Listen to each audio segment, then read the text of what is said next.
This is a shelf and it sits on two pins in the wall like this, and I want to duplicate that. Now to cut these I haven't got a router the right diameter, so I've set up this jig that pushes the wood diagonally across the blade. When you do that, it actually cuts a curve like that. Now here's a sample that I did in a scrap piece. What happens is this forces the wood across the blade. Instead of going straight across the blade like this, it goes diagonally, and that blade cuts a curve. So let's see what happens. So I've had some material here, same thickness, it's a little bit wider, and I've cut one to length. And what I'm going to do is push that across there. I've set this distance so that it should be exactly the same as that when it goes across. That should replicate that pattern.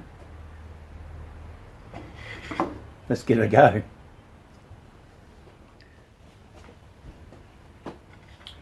I'm going to do it in a number of passes, so I've wound the table right down and will slowly build up to the right height.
I think that's about it.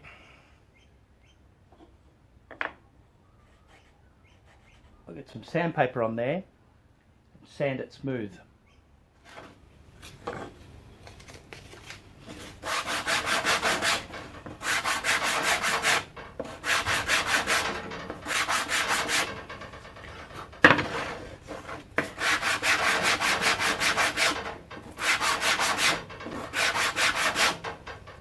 Alright, well, that's pretty good.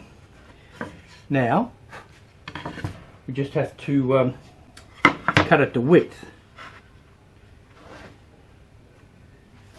Down there. Give it a bit of a sand, and it's finished. So just going to cut this guy to width. This is pretty much the width we want it. And I'm just going to leave a little bit for sanding, and that's it.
the bar here is for adjusting the angle.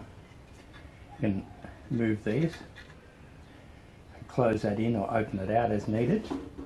It has two stops. One on here to stop it moving forward when you're cutting on an angle, and that swings up, and the other one comes down to hold wood when you're using the slide to cut a table leg on an angle, as we saw before.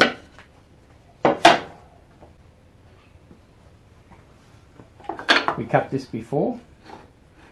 That goes into this stop here, and then the whole thing moves parallel to the blade, and you get this sort of keystone shape table leg.